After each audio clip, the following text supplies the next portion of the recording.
The House Select Committee investigating the Capitol attack on Monday issued new subpoenas to 5 political operatives associated with Donald Trump, including Roger Stone and the far-right media star Alex Jones, as the panel deepens its inquiry into the Save America rally that preceded the 6th of January insurrection. Related. Trump's allies think they can defy the Capitol attack panel.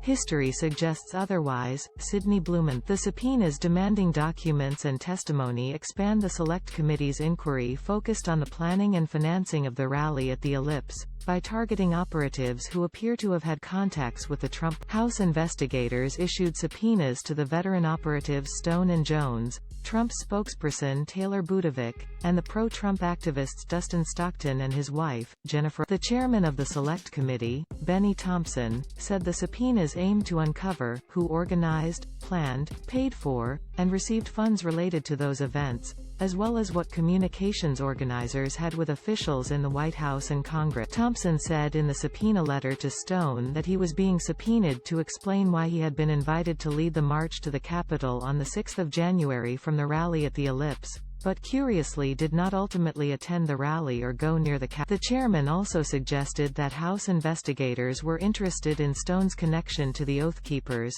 the militia group he used as his private security detail before several members stormed the Capitol to stop the certification of Joe Biden's election win. Stone was also at a command center at the Willard Hotel in Washington, D.C. on the 5th of January, where Trump lieutenants strategized late into the night about how to subvert the results of the 2020 election at the joint session of Congress. In the subpoena letter for Jones, the host of the far-right network InfoWars, Thompson raised the fact that he too did not lead the march from the rally from the Ellipse despite being invited to do so, in a potential indication he knew in advance about the Capitol attack. The Select Committee also subpoenaed Budovich, a Trump spokesperson who sought to set up a social media and advertising campaign to promote attendance at the rally, according to the subpoena letter. Thompson said, citing information on file with the Select Committee, that Budowich's efforts extended to directing about $200,000 to rally organizers from unnamed donors,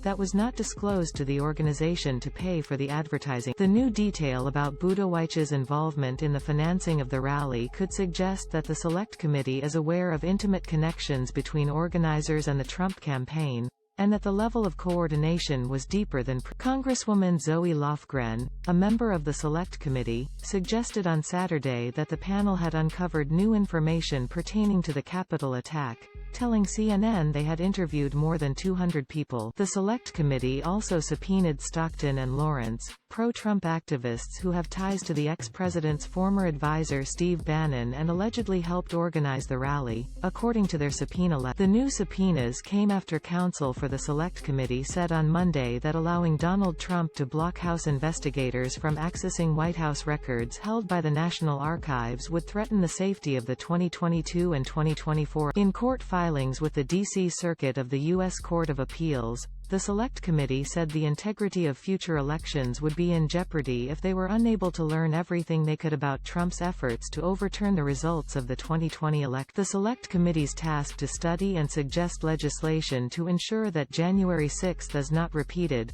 and that our nation's democracy is protected from future attacks, is urgent.